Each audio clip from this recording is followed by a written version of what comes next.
うぞ前の方へ。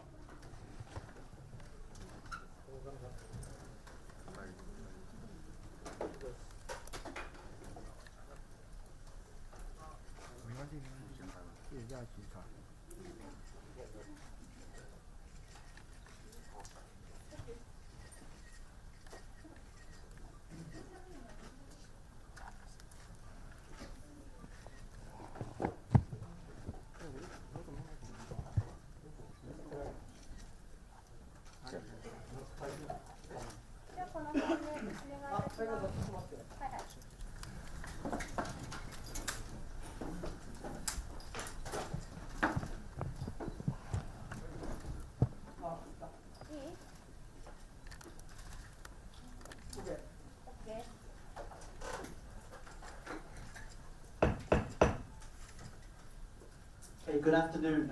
My name is Andy Sharp. I work at Nikkei Asia. I'll be your moderator today.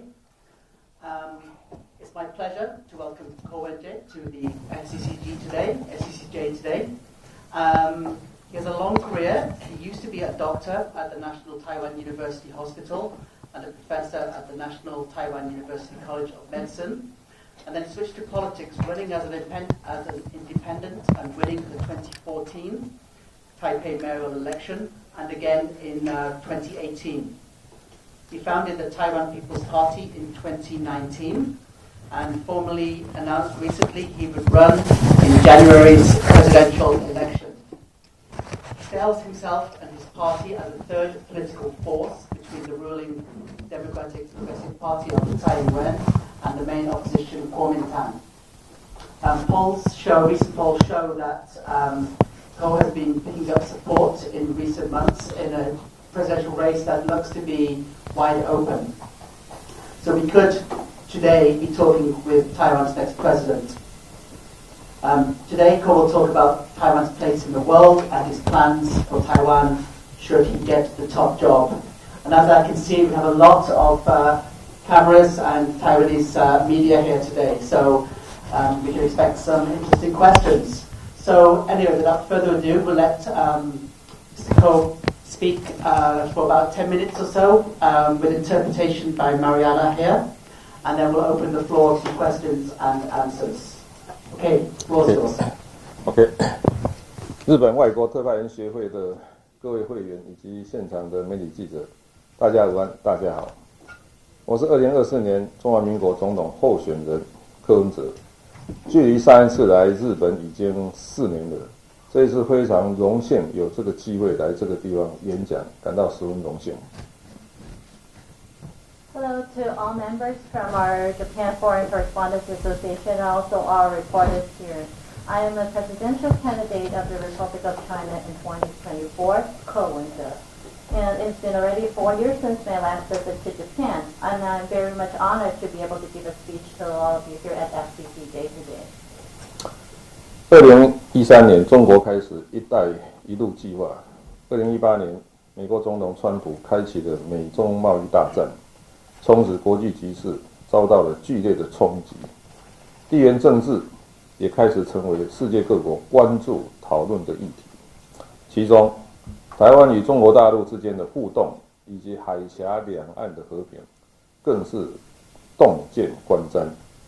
海峡两岸的和平，对于维系印太地区以及世界的和平都相当重要。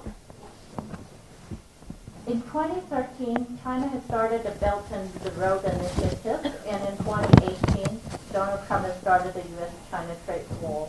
Since then, we were seeing the international situation becoming under severe impact.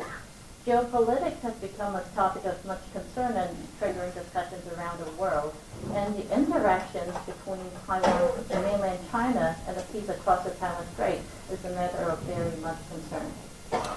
为了确保台湾海峡两岸的和平，台湾应当是美中沟通的桥梁，不应当是美中对抗的棋子。台湾应当是一个团结和谐的国家，不应当是一个分裂斗争的国家。台湾应当是美丽之岛福尔摩沙，而不是如外国媒体所称世界最危险的地方。台湾应该由清廉、勤政、爱民、爱乡土的政府来带领人民，而不是口号治国、大傻逼、再留子孙，制造仇恨分裂的政府来带领人民。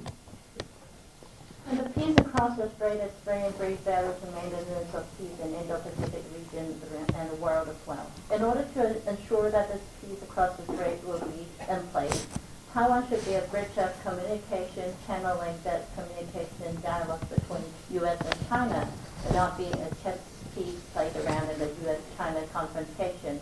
And Taiwan should be a united and harmonious country instead of a country of division and struggles.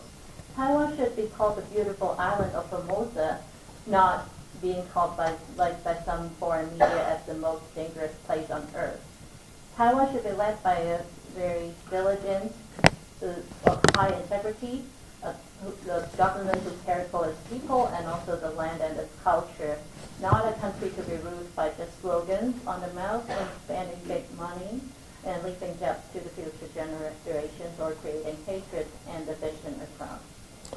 今天，我想以台湾新政治为题目，来跟各位谈谈台湾如何如同19世纪日本的明治维新，让台湾进行文化与价值上的改变，成为一个进步的海洋民主国家。Today, I want to speak to you on this topic about how Taiwan should change and evolve into its new political system.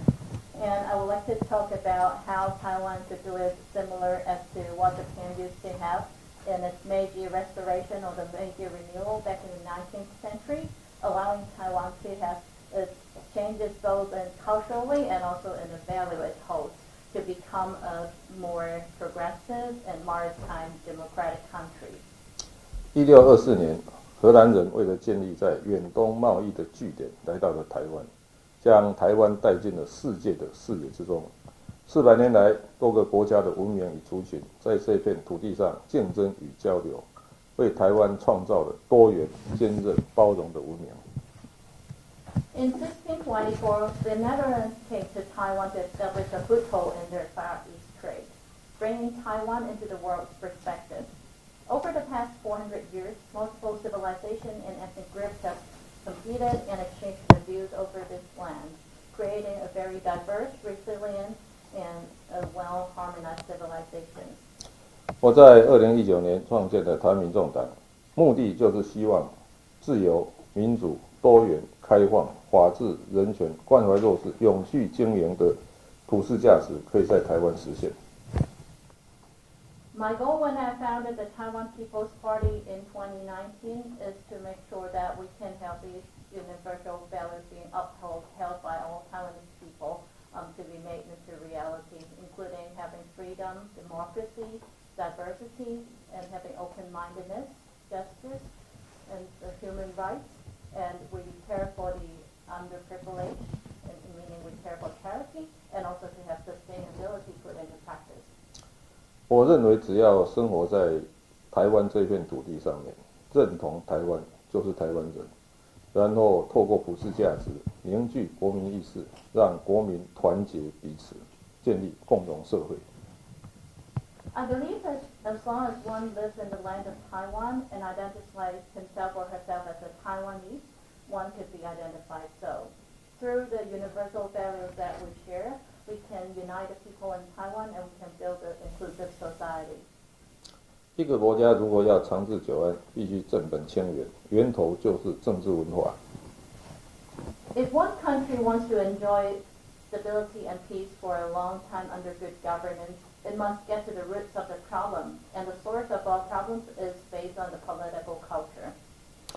我在2014年竞选台北市长时，我的竞选口号就是：改变台湾从首都开始，改变台北从文化开始。这是一场改变政治文化的社会运动。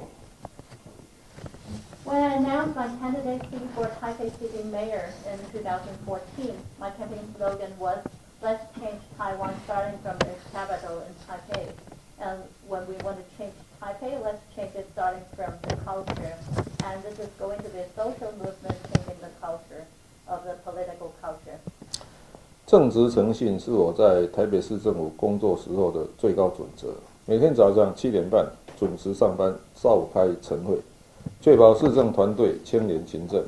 推动政策不问党派和关系，只问市民利益，落实爱民爱乡土的精神。My highest level of principles that I was holding when I worked for the Taipei City government was the integrity and honesty. And every morning at 7:30 a.m., I go to the office on time and we hold our morning meeting. And why we're doing so is to ensure that all our teams would uphold these values of the high integrity and diligence. And when we were pushing forward the policies, disregard of any political parties or relationships, we would only focus on the rights and the welfare of our citizens. So that's what we have put into practice, our principle of loving our people and loving the land and its culture. 台湾需要一个理性、务实、科学的政府，在推动政策的时候，倾听人民的声音，尊重专业意见，实践普世价值，为国家制定长期计划，不会因为换人执政就左右摇摆，建立正确的政治文化，让台湾成为联能国家，落实国家治理。Taiwan is a pragmatic, rational, and scientific government that listens to people's voice and respecting professional opinions and implementing universal values while promoting its policies to formulate long-term plans for the country for the sake of all the people. So there's no longer waivers to back and forth just because someone else or the other party is in power. We will establish the right political culture so that Taiwan can become an honest country and be able to implement national governance. 自从2000年以后，台湾再没有长期计划。最主要的原因就是两大主要政党为了政党利益，以意识形态煽动仇恨，造成极端政治，使得国家方向忽左忽右。Since the year 2000, Taiwan has not had a long-term plan. The main reason for why this is happening is that the two major political parties have been using ideologies to incite hatred for the sake of their own party's interests. This resulted in extremist politics, polarized, and causing the country to drift from left to right and back and forth. 台湾民众党的出现，是因为台湾人民已经厌恶两党恶斗，希望有理性务实、真正重视人民福祉的第三势力挺身而出，制衡两党。The emergence of our Taiwan People's Party is due to the fact that most Taiwan people are already getting sick and tired of the vicious struggle between the two major parties. Taiwan's people are hoping that a rational, pragmatic the third power that will truly value the well-being of its people, that will come forward and counterbalance its parties. 台湾应该实行联合政府，我主张执政者应该主动分享权力，用人为才，让各政党可以一起贡献所长来团结台湾。Taiwan should have a coalition government in place. I advocate that the ruling party should take initiative and share its powers to implement bureaucracy so that all the political parties can be able to contribute their strength to unite Taiwan. 另外，台湾的总统制常常被批评为有权无责，无法落实责任政治。要解决这个困境，我主张总统必须依据宪法向立法院进行国情报告。In addition, Taiwan's presidential system is often being criticized as having power but no responsibility, and it is impossible to implement politics of responsibility. In order to resolve this dilemma, I advocate that the president must be reporting to the legislative yuan in accordance with our constitution and to the state of the nation. 两大党都受困于自身的历史包袱，民进党已经完全失去跟中共的互信。国民党则是对中共过于顺从，都无法解决两岸目前的困境。We see that the two big parties in Taiwan are trapped by their own historical baggages. The Democratic Progressive Party, or DPP, has completely lost the mutual trust with China, with the Chinese Communist government, while we see that the Kuomintang, KMT, is being too submissive to the Chinese Communist government, neither of which can resolve cross-strait disputes. 国家之力量在于国民全体，唯有建立共荣社会，落实国家治理，让社会和谐，组织联合政府团结台湾，让政党和解，让台湾2300万人先有共识，台湾才能与中共展开有意义的对话，建立两岸和平。The strength of the country lies in the whole nation, and the only way to build an inclusive society is to implement national governance and bring about social harmony. To organize a coalition government, unite Taiwan, and reconcile political parties. Only when the Taiwan's 23 million people reach a consensus and that Taiwan can enter into meaningful dialogue with a Chinese Communist government, that would allow it to establish cross-strait peace. 我担任台北市长8年，举办过8次的上海、台北双城论坛，更在2017年举办过世界大学运动会。我们秉持5个互相认识、互相了解、互相尊重、互相合作，还有最后的互相谅解，确保对等尊严，增加彼此善意，促进两岸对话，减少冲突危机，创造台海和平。During my tenure as the Taipei City Mayor, I have hosted a total of 8 Twin City forums between Taipei and Shanghai City, and also hosted the World Universities Games, or the Universiade, in 2017. We uphold the 5 mutual principles, meaning the mutual understanding, mutual appreciation, mutual respect, mutual cooperation, and also the mutual acceptance in order to assure reciprocal dignity and to increase our mutual goodwill. And this all allows us to promote cross-strait dialogue, reducing the risk of conflict and creating peace in the Taiwan Strait. 我们会确保台湾人民继续享有民主自由的政治制度和生活方式，备战而不畏战，能战而不求战，以台湾自主、两岸和平的政策，与美国、日本共同维系印太地区的繁荣和稳定。We will ensure that the people of Taiwan continue to enjoy a free and democratic political system and a way of life, and that they are well prepared for war just in case it comes, but they're not afraid of it. They're able to fight with the capability, but not ceasing to fight, and that they maintain the prosperity and stability of the Indo-Pacific region together with Japan and the United States under the policy of Taiwan autonomy and cross-strait peace.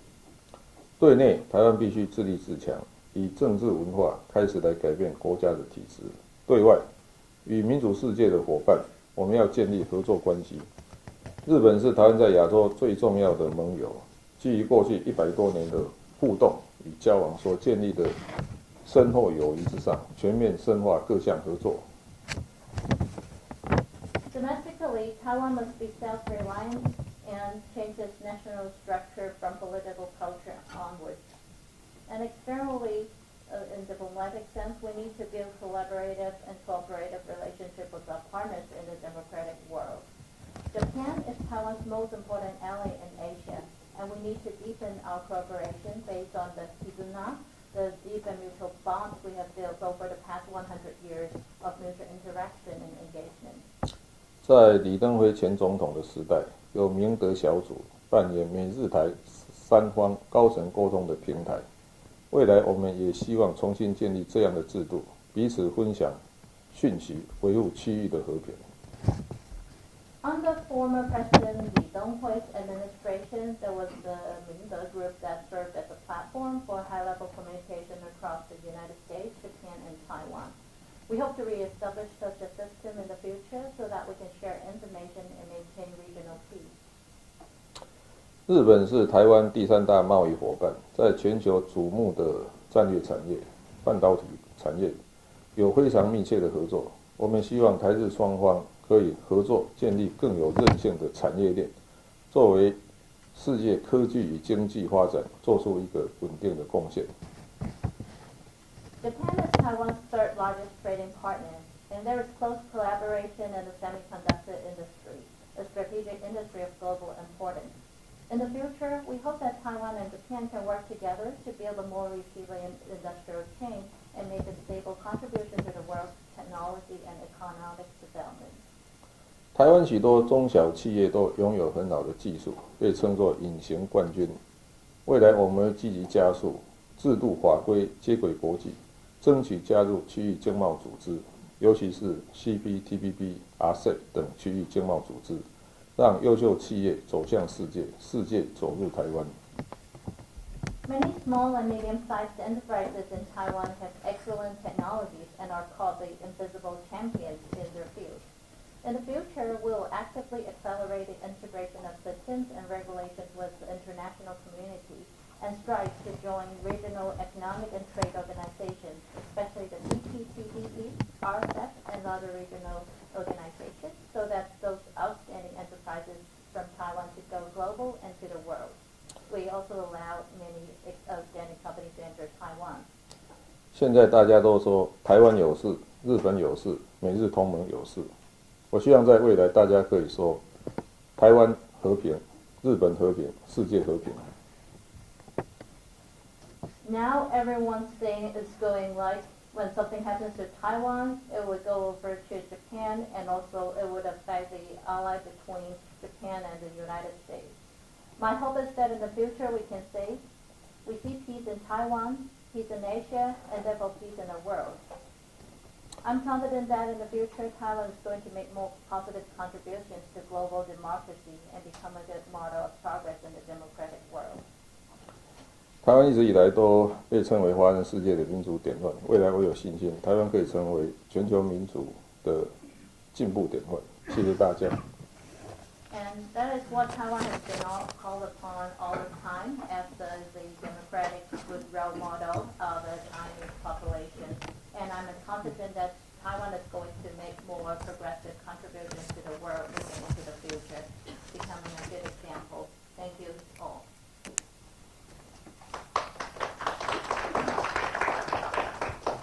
Okay, thank you. Okay, we'll open up the floor now to questions and answers, please, from the working press.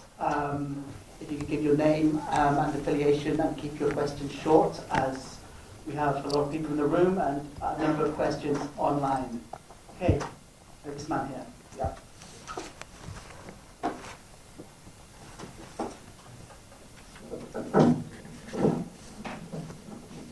My name is Kondo from the Japanese publishing company Kodansha, and my question is that what's the difference between your 민정당, Kuomintang, Chinese politics between your party and Kuomintang, and do you have a plan to withdraw your candidacy the next presidency and fight with Kuomintang against Minjin-党? Thank you. 第一点他问说，台湾民众党在大陆政策上与国民党有什么不一样？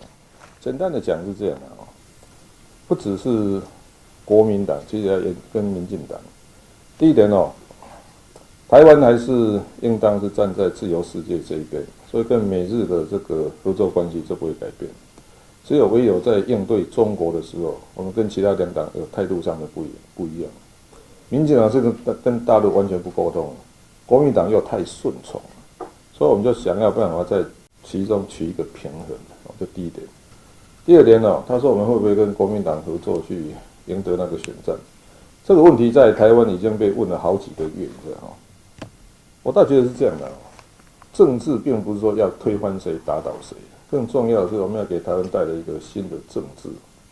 那如果今天所谓的国民党跟民众党之间的合作一直停留在大家怎么分权势怎么分权位，我想这个不会得到台湾人民的支持。那所谓的蓝白合一直到现在为止，我也从来没有听过说国民党在政策的或是政治的理念价值，它跟民众党到底有没有相合？这个没有解决，你知道每天在讲蓝白合，就会给人民觉得好像在分赃，这不会得到台湾人民的支持。Right. So to answer the first part of your question, you were asking what is the difference between PPP, our party, and KMT. Oh, I think that actually also applies across to differentiation with the DPP as well. To me, I would say that we're looking at Taiwan as holding its own independent position, and also across with its peers in the United States and in Japan. And then the difference mainly lies in the attitude towards China. I would say EPP, as I mentioned, it has already expanded the channels of communication with China, while on the other hand, we're seeing that KMT, Kuomintang, they're being too submissive to China. That's why our difference and the position we want to take at TPP, the Taiwan People's Party, is why we're trying to find a nice balance, a sweet point of balance across the two. And to answer the second part of your question, you're saying that whether I would potentially withdraw candidacy and join hands with Kuomintang and in order to fight Minbindang or the DPP. So actually, I've been asked this question whether I will give in to Kuomintang for the past few months in Taiwan. I would say when we're doing this kind of competition and politics all running together for presidency, there's no so-called of giving in or giving up. And I would say that the same could apply to when you're seeing the struggles across Kuomintang and DPP, Minbindang. Because we are seeing that there is no so-called clear-cut difference or in the philosophies or the ideologies being held by Kuomintang versus DPP. On the other hand, over the years, we've just been seeing struggles and arguments across whether they're blue or green. So I think that's the time for like a new politics position and standpoints to come up instead of only keep looking at all that fight across. Okay, any more questions from the floor? Yes.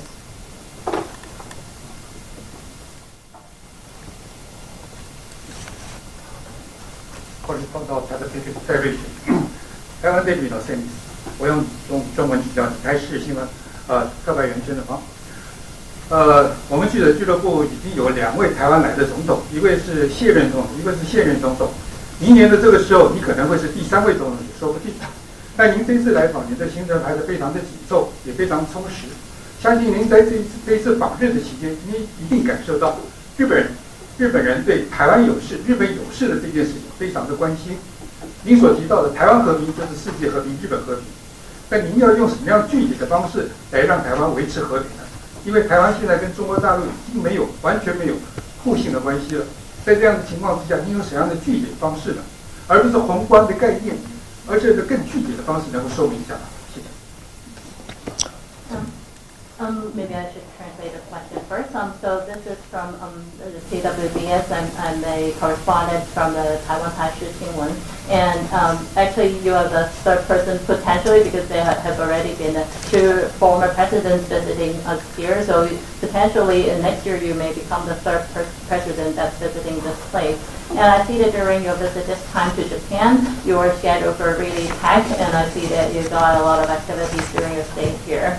So I think you could maybe feel that during your stay that Japanese people are really concerned about whether anything is going to happen to Taiwan in terms of peace, and they closely feel that that could be influential to what's going on in Japan as well.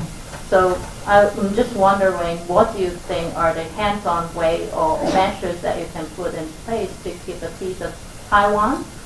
I am not talking about like macro concepts or those bigger ideas, just talking about what are the actual hands-on things you think Taiwan can do to keep peace, because we're seeing that the mutual dialogues or channels for communication with the China government has already been closed out. So please advise us if you think there are any concrete measures. 日本有事，台湾有事，日本有事的理由非常简单，因为日本超过90% 的能源必须通过台湾的附近海域来到日本，所以日本本来就非常关心台湾的安全。那么如何促进台海和平？几个原则第一点我还是同意所谓的吓阻的战略，意思就是说，一个国家的安危不可能完全寄托在另外一个国家的善意上面，所以台湾在国防自主上面一定要达到相当的程度，可以让对方觉得说，这个攻打台湾的代价太大。所以 deterrence 这个字，我在1个月前访问美国的时候，这个字是在美国高层用最多的一个字，叫 deterrence， 翻译成中文就吓阻。所以台湾必须有足够的国防力量，这第一点。第二点，在这个基础之上，我们愿意跟中国对谈。那常常是这样的有人说关系都不好了，为什么要谈呢？我倒觉得倒过来爱的相反之不是恨爱的相反之是冷漠。所以有时候就是越是争吵才反而要谈。那我过去当台北市长的时候，去举办过8次的双城论坛，其实每一次也是都在幕后还是有很多的争议但是透过一次又一次的沟通以后，其实到一个程度上，双方也建立一定程度的互信了。我想这是一个例子，就是说，所以回答你的话，2个重点，一个是要维持国防自主，要维持后主的力量；第二，还是要设法沟通。Right. To answer your question, I think it's no surprise that it's all penetrating and well understood about the concept of when something happens to Taiwan, Japan would not stay out of the game. And I think this is natural because 90% of the energy supply coming into Japan is going through the Taiwan Strait anyway, so there's no surprise that anything affecting the peace would affect Japan too. And talking about how to keep peace in the Taiwan Strait, I think there are 2 important points. The first point I would say, I also heard it very much times during my stay my visit to the United States, is deterrence. I think it's important for Taiwan to have its own national defense being well established and to hold a certain ability because that would help to defend and help to stop provoking the other party from trying to attack or come to war to Taiwan if you have a certain level of the national defense well established. So that's number 1. And number 2 is I think still the mutual dialogue with China would be very much appreciated to enhance the peace because I think you may say, well, the relationship is not really looking good and we're having the dialogue close out, why do we still want to talk? But I think it's the opposite. If you want to make any advancement or change the relationship, it's crucial for you to have a mutual conversation. During my tenure as a Taipei City mayor, I've held 8 sessions in total of the Twin City Forum between Shanghai and Taipei. And of course, in the backside of that, we got many struggles and many arguments too, but eventually we had advancement made in understanding each partner, our counterpart, and to have a better mutual trust. So I think that is one of the examples of how to establish better relationship and peace through the mutual communication. Okay, thank you. I'm going to ask a question from online, and then I'll come back to the floor. This is from Martin Korling at Handelsblatt, a German newspaper. He's asking, how do you see the current China under Xi Jinping? Some see China as an increasingly ultra-nationalistic and oppressive dictatorship that is preparing to fight a war and to unify with Taiwan. Others think that this is a distorted view and see China as a rising power that unlike Western powers, does not have the same history of imperialism. How do you see the PRC in general and its intentions via Taiwan in particular?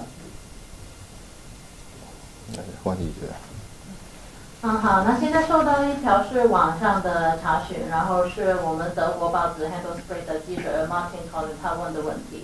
他想请教，就是我们柯主席对我们现在中国的习近平底下的政权有什么看法？因为我们西方媒体的看法的话呢，有些人觉得他是独裁者，就是已经准备好要随时可以开始打仗，开始战争。然后有一些媒体又觉得，其实这个感觉是有点歪曲了对他正确的评论。然后我们应该是中国为一个就是正在上升的新兴，然后一个新的国际势力。然后中国也没有就是说欧美国家以前有的这种帝国主义的背景。所以他的问题是想看看就是您对这个中国现在目前的政府有什么看法？这个问题也是常常被讨论了。我想有一个很重要的关键，不可以把目前的习近平政府视为是永久的中国。这个就好像我每次都引用温家宝的话，温家宝总理的话，中国在经济改革的成就，如果在政治改革没有追上来的话，最后这经济改革的成就也会丧失。所以我从来不认为说中国可以一方面维持一个很强劲的经济成长，然后政治上完全维持在这种比较不进步的状态下，我觉得这不可能长期维持住。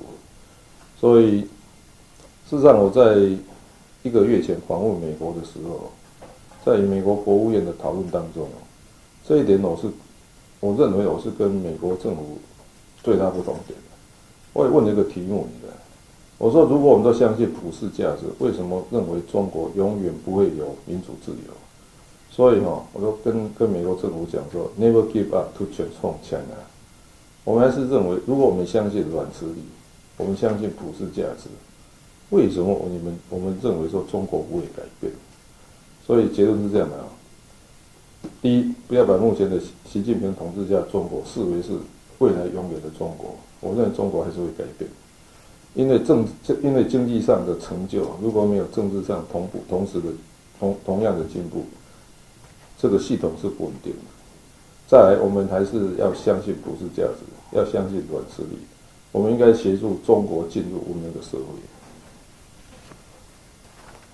Right. I think this question is being asked quite often, and I think I want to make 2 points in my response to this. One is we hear this very often, but I don't think the current Xi Jinping's leadership in China is going to be the forever situation in China. So we had other leaders in China too previously, when Yu Jiabao and so on, all the ex-leaders in China.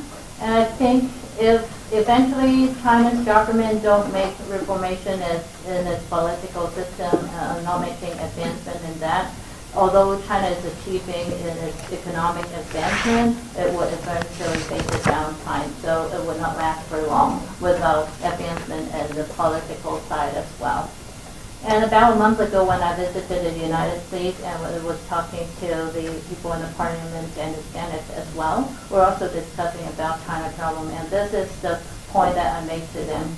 I was saying that if we all believe that we share universal values across the world, then why would we not believe that China one day would be able to have democracy in its hands? And I told them to never give up. So these are the 2 points. The first point is, again, we should not see the current Xi Jinping's its management as a forever status quo in China, and we could hope for further improvement that China may have further changes. And number 2 point is if we believe in using the universally shared values and also soft power, and we can still have hopes for future changes to China towards democracy or coming into a world of democracy. Okay, thank you. Any more from the floor? This gentleman here.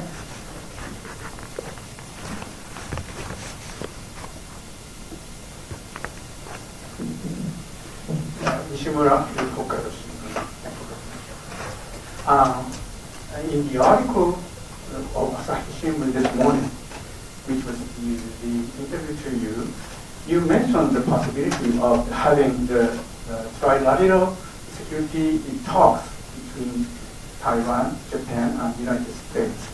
And could you tell me what is your specific idea of that framework? For example, how frequent, yearly or more frequent, or which level? Top leader level, or minister level, or senior official level? Thank you very much. 现在这位是北海道新闻的西村先生提问，他是说看到今天早上朝日新闻有一个报道，就是说我们柯主席提到的就是我们可以寻求3方面谈的一个机会，就是这种互相对话有关于台湾、日本还有是美国之间的。我想知道有关于一个详细点的计划，就是比如说您觉得这个频度需要做频密呢，就是每年去对话1次就可以了吗？然后就是那个哪一个层面的对话会比较适合呢？就是我们比如说每年1次是我们国家领导人的水平吗？还是说就是大臣或者是各个部门部长的这种部长级的对话，或者说在下一层的这种对话交流会比较有用呢？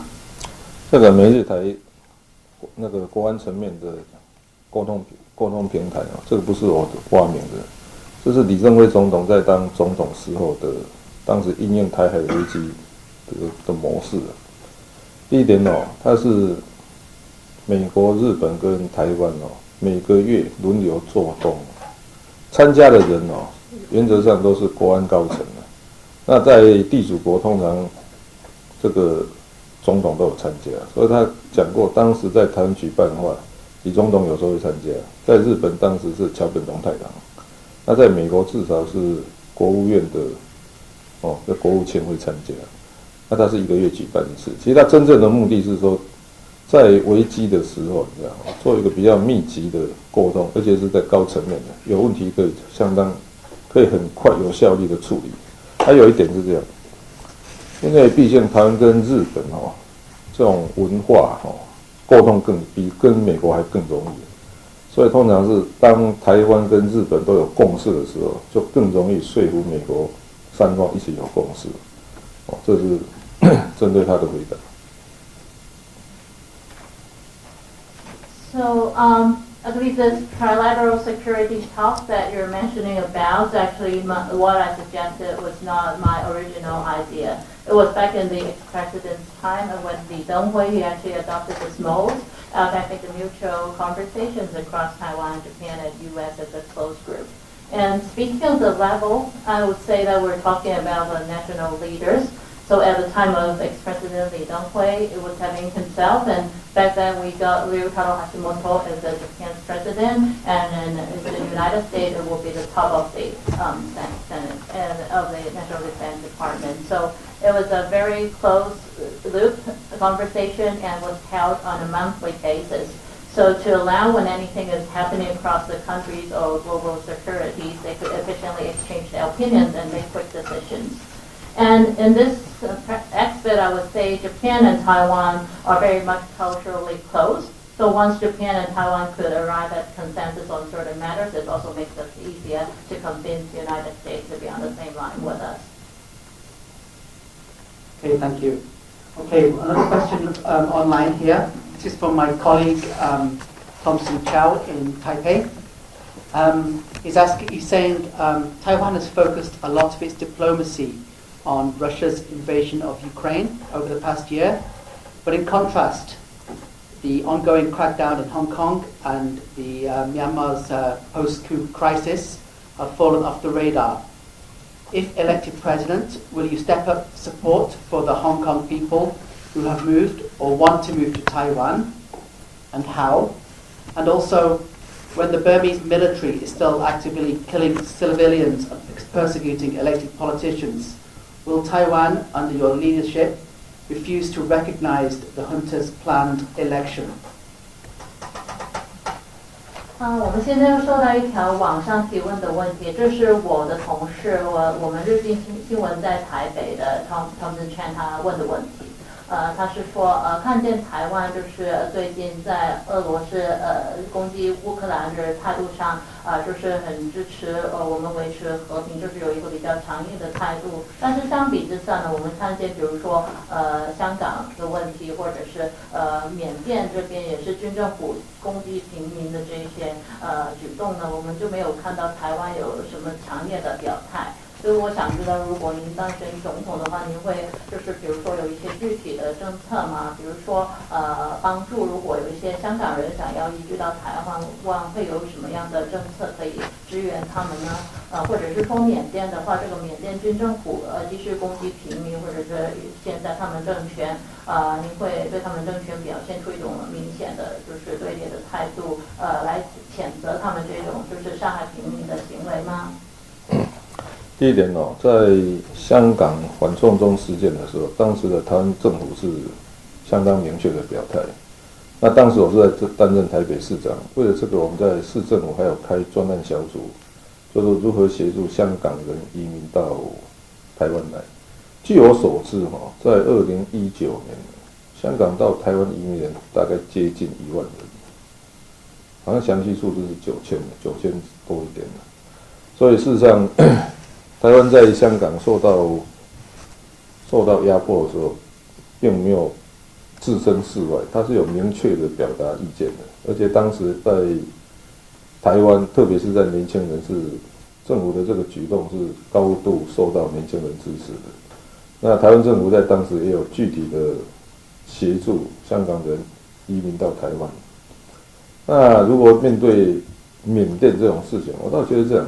如果我们相信普世价值的话，我们应该还是要表达说，我们对这种压迫，对人的压迫，还是要表示谴责。Right, so to this question, first of all, regarding Hong Kong, I think when we're facing those situations in Hong Kong and forcing many Hong Kongers wanting to immigrate to Taiwan, Taiwan did show a clear-cut attitude as a government. And I believe back then in the city government of Taipei, we were also establishing a dedicated project team to handle this matter. Back then in 2019, there was about 10,000 Hong Kongers who wished to move to Taiwan and actually took their action. And I think in last year it was about more than 9,000 people, etc. So on a daily basis. So therefore, I would say Taiwan did make its position clear that it's supporting the Hong Kongers if they wish to get out of Hong Kong and move to Taiwan. And this kind of move is also being highly supported by the young people, especially in Taiwan, to seeing the government taking action to support the Hong Kongers. And to the second point about the military killings in Myanmar, as I mentioned, if we're upholding all the universal values that we see as important, this kind of act of killing civilians should absolutely be denied. Okay, yes, please.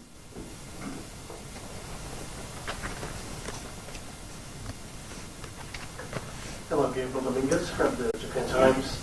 You mentioned that as part of your peace plan, you don't only want to reinforce Taiwanese defense capabilities, but also engage in dialogue with China, because this is crucial. Now, to which extent would you do that? How exactly, could you explain, how exactly would you engage China as compared to, say, the Kuomintang? How would you engage China? 主席你好，我是这篇 Times Gabriel， 然后我现在这个问题是想听听您具体的就是打算是怎么样跟中方打开对话，因为您多次提到就是这个有互相对话的重要性，就是要解决台海问题，我们不能够单方的去行动。然后我想知道就是有多不同的，比如说在国民党政权之间，他们与中方对话的这种方式，跟您未来有可能会实行的这种方式会有什么不同？然后会就是对话到怎么样的层面，或者是有什么具体的行动呢？第一点我们先从历史里面找答案。国民党跟大陆的沟通，你知道为什么会失败？2014年的太阳花学院就是一个例子。因为当人民不相信国民党的时候，国民党在跟大陆的沟通就不会成功。所以我常强调说，互信跟 credit， 就是说你跟中国之间，你知道有没有彼此的信任？这第一点。第二点，这个 credit 实在太重要了。所以我在8年跟大陆打交道的过程，包括4大运，我都保持一个说，我们绝对不耍小手段，绝对保持诚信。那这个需要互信是需要时间建立。所以回答你的话，国民党会失败是国民党跟大陆沟通会失败，是因为他已经失去人民的信任。那主要就是因为当时这种开放的过程当中，你知道吗？那些开放的好处就变得会被太多国民党的这种人你知道拿去了，而广大的台湾人民没有受益。所以这个在为什么国民党会失去台湾人民的信任，这是一个很大的原因。所以说大家都买办文化，这第一点。第二点就是说，这也是民进党跟大陆之间，就是说，今天你当双方都没有互信的时候，还有一个是这样，在华人世界里面有一个很特殊的文化，也许西方方面不太了解，叫做面子。今天民进党跟共产党的问题，很多已经牵涉到面子问题，所以双方都僵持不下来。所以再讲一遍，就是说，互信跟 credit， 这是2个很重要的因素。当你失去这2样的时候，根本没有办法就跟中国做有意义的交谈。Right. To your question, I would say history is giving us part of the answer or hint to the answer. Why Kuomintang at their time during their rule couldn't build a successful conversation or relationship with China was that, especially around the time of 2013 and 2014, the people in Taiwan was losing their trust in Kuomintang because they were trying to have this conversation and opening up the market to the mainland China. but eventually that did not come to success. I think there are two important things. One is that we need to build a true mutual trust between the two sides. And the other thing is you need to also be creative and trying to really solve the problem. In my 8 years of experience as a Taipei mayor, and I was also handling the organization of the 29th University Act, and organizing those international activities also involving China. One important principle I was upholding was that we never play around in the background with small tricks, meaning we're really open and hold high integrity in the communication we're having with China. And it takes time to build trust. But we were able to do those successfully, and so I think that's a story we have learned.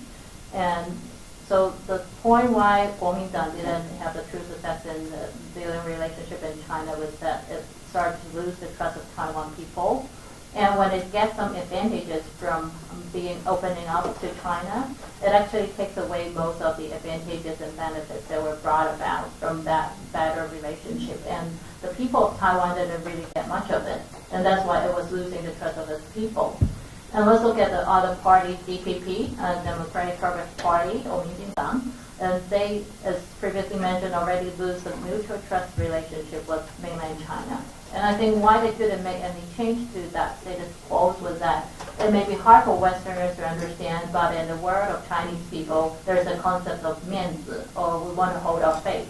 So due to what is already being said in the history or the previous conversations, both sides refuse to open up or have a frank and open conversation because of what they have already said before, and they want to hold their face.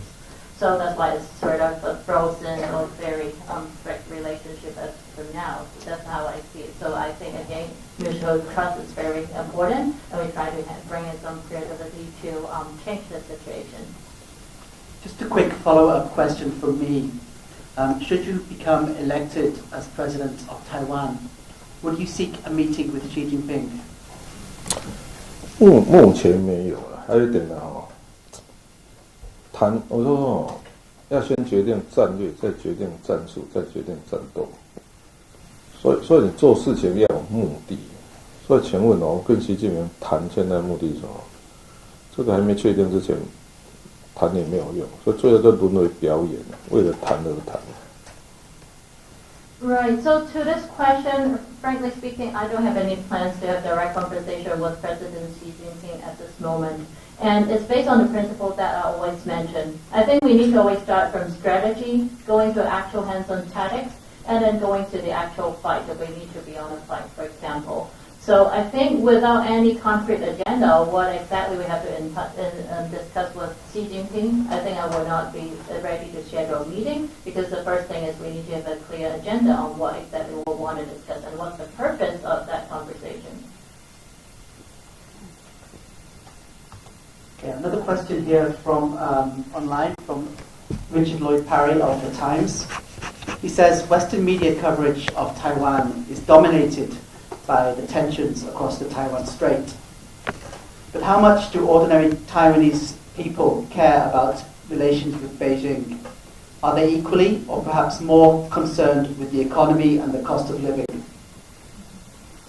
好的，主席，现在我收到一个网上的问题，这是 Times 纽约时报的这个不是纽约，就是 Times 的记者是 Richard Lloyd Parry 他的问题是说，我们西方的媒体或者西方的眼光来看台海的关系呢，最主要还是看就是中台之间的这个局势比较对我们来说还是重点。那我想知道，一般台湾人民他们的重点会放在哪里呢？就是与我们西方同样是非常重视这个台海关系这个局势的问题吗？还是说看对与中方关系，台湾一般人民会比较在意就是民生问题，比如说经济上有什么影响之类的呢？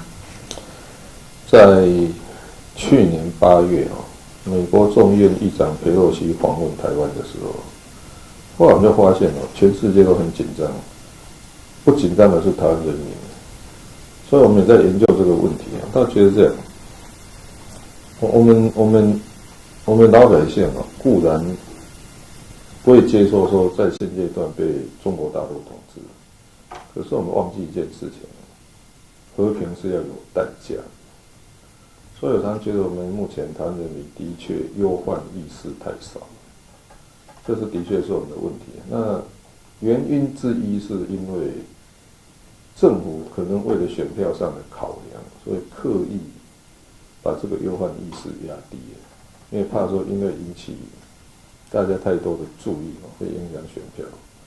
所以刚才这个记者问的题目的确有点到我们台湾社会一个实际的问题，就是说他明明是很紧张，可是台湾人民都太缺少忧患意识，这是我们内部要去注意的地方。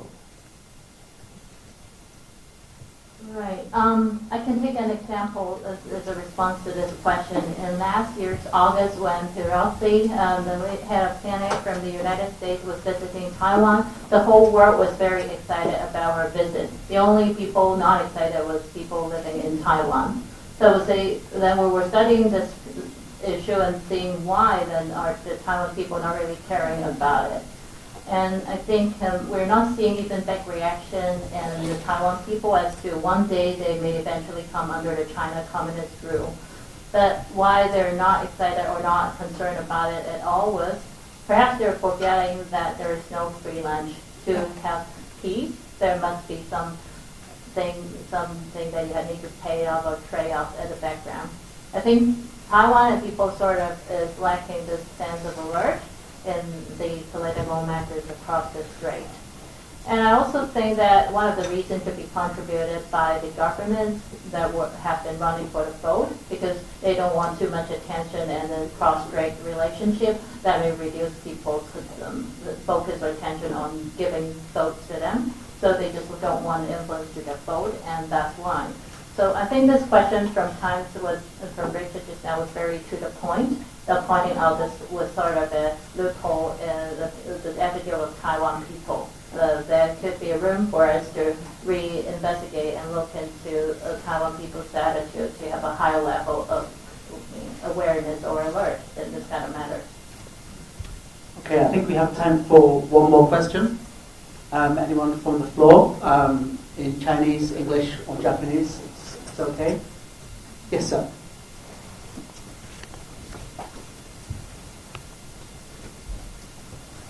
My name is Yasuo Tanaka from Sankei Shimbun. Can I ask about your Chinese policy again? And you advocate dialogue with China.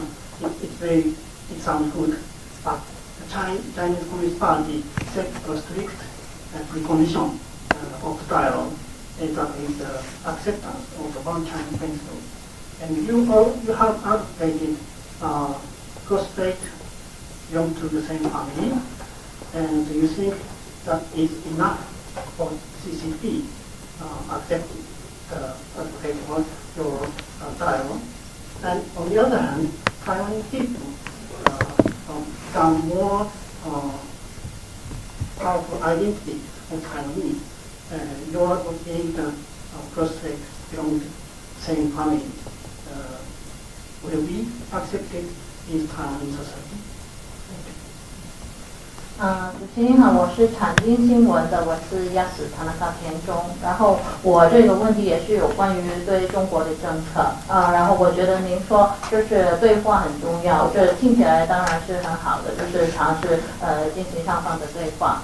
但是我也知道，就是中方共产党政府他们设定的条件也是相当严苛的。首先，您必须要认同这个一个中国的政策才能对话。然后我也知道您提倡两岸一家亲的概念，然后我想知道呢，这个两岸一家亲的概念是否就能让中共政府接受，然后愿意去进行双方的对话呢？然后再来就是台湾人民会接受这个两岸一家亲的概念嘛？因为当然他们有自己的就是作为台湾人的核心价值观。然后如果我们推进这个两岸一家亲的话，他们会有这种所谓就是自我价值或者是这种定位的危机吗？第一点这个所谓三个条件呢，就是一个中国、九二共识跟一国两制。现在中国大陆常常会讲说，如果民进党不接受，他就不跟他谈。后来我才发现，真正的理由是共产党根本不想跟他谈，所以提出了一个他一定不会接受的条件。那就我个人办过8次双城论坛跟4大运的经验，中国固然有它的坚持，但是我们也要试着去说服他，就是说，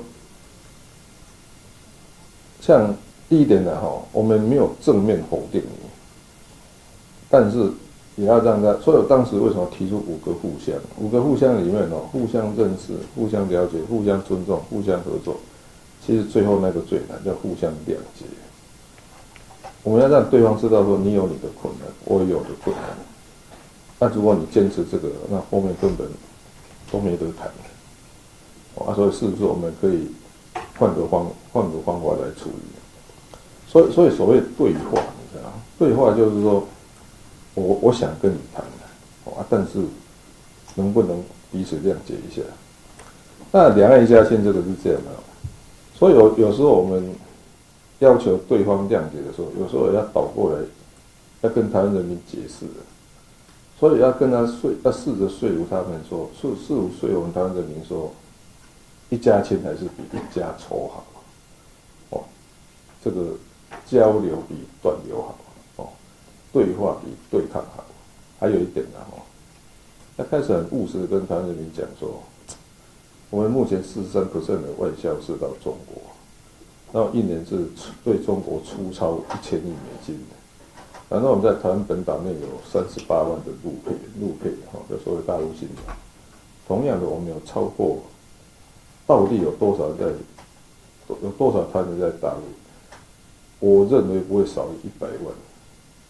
所以当双方关系这么密切的时候，我们是不是能够务实一点来想说我们要怎么处理这个问题？所以结论是这样互相谅解不仅要对方要求对方谅解，其实有时候也要转过头来跟台湾人民讲说，我们的确有事实上的一些困难需要处理。所以有时候我认为互相谅解是我在跟中国大陆来往的时候，还可以走下去一个很重要的原因。Right. So this question, I think, as you mentioned, there were some strict conditions being raised by China's side. For example, the 1992 consensus, and also to accept that the one country concept, otherwise they wouldn't be open to further conversations. But there are also some people saying that, in fact, there was just some sort of upholding value to go against the CPP of Taiwan. So to set those higher bars and say, look, if CPP are not accepting, we're not going to talk. It was just because in the background, China doesn't even want to have the conversation with the CPP. So that was done on purpose, some were saying that. And speaking of how I look at this, to have the mutual conversation with China, from my experience holding 8 sessions of the Twin City Forum of Taipei Shanghai, and also holding the 29th University Act, under those experience of organizing the activities, there are of course certain points that China's side would insist on, but we persistently try to convince them. So I think there's no easy way across, but that's why I was setting the 5 mutual principles for our communications. And as I mentioned earlier, we're talking about our mutual understanding, mutual penetration, mutual respect, and mutual cooperation. But I think the most important thing is to have the true mutual understanding. And in order to break through that, I think we need to change to a different approach as needed. Meaning, of course, we need to have the mutual understanding or sort of emphasize the other party in order to open up the conversation. But it's also time to take a step back and explain to people within your country why you have to have those conversations. As I mentioned before, it's always better to have the two sides as one family rather than hatred, building hatred, or treating ourselves as enemies. It's always better to have mutual conversation rather than shutting down the doors or channels for communication. And it's always better to have our mutual discussion rather than to fight against each other. And so that's why I think looking at what are the pragmatic problems or issues we're facing across the strait. Actually, we hear about having mainland Chinese women married to Taiwanese and living in Taiwan. There are about 380,000 of them. And on the other flip side, I would say there are perhaps more than 1 million people, actually Taiwanese now currently living and working in mainland China. So given that we have such a large portion of people living in each side and sharing phones, it's really an intimate relationship, I would say. And that's why we have to be pragmatic. We have to pursue our mutual understanding and not only demanding the other side to open up and have the conversation, but also to convince people of your own country that you're facing such pragmatic issues, and that's why a conversation is needed. 你刚才那个谅解是用哪种字翻译？谅解。我刚才是翻译为有时候翻译为要 empathy， 就是对对方有同理心的。有对。坦白讲哦，我去美国的时候就一直发现这个字很难翻成英文。谅解，我是找不到适当的字了，所以为什么美国就听不懂这个字 ？empathy， 像吗？这个在座的记者有没有更精确的字可以把谅解翻成英文？没有，大家想想看。Right. This question was about that original word was 谅解, that's like mutual understanding, and you mutual.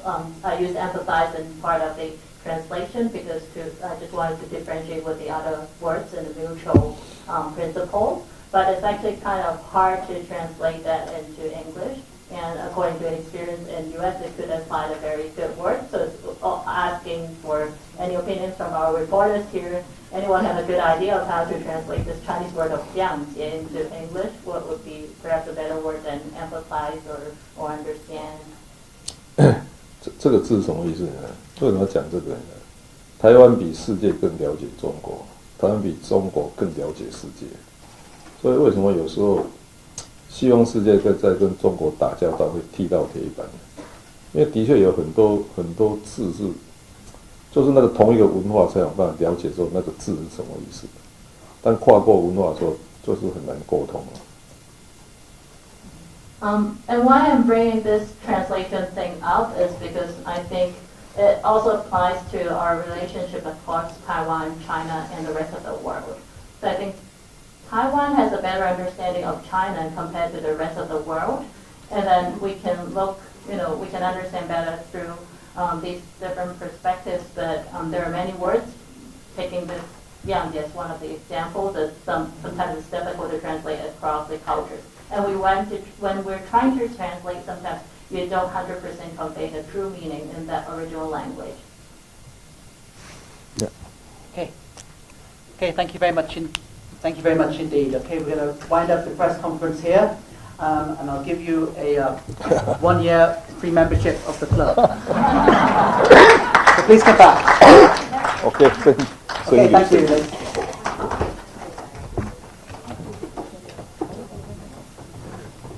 Okay, thank you.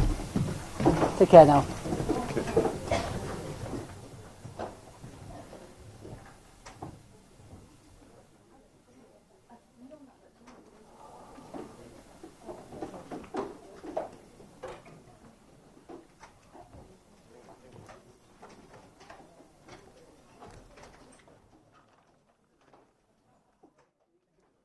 Hey there.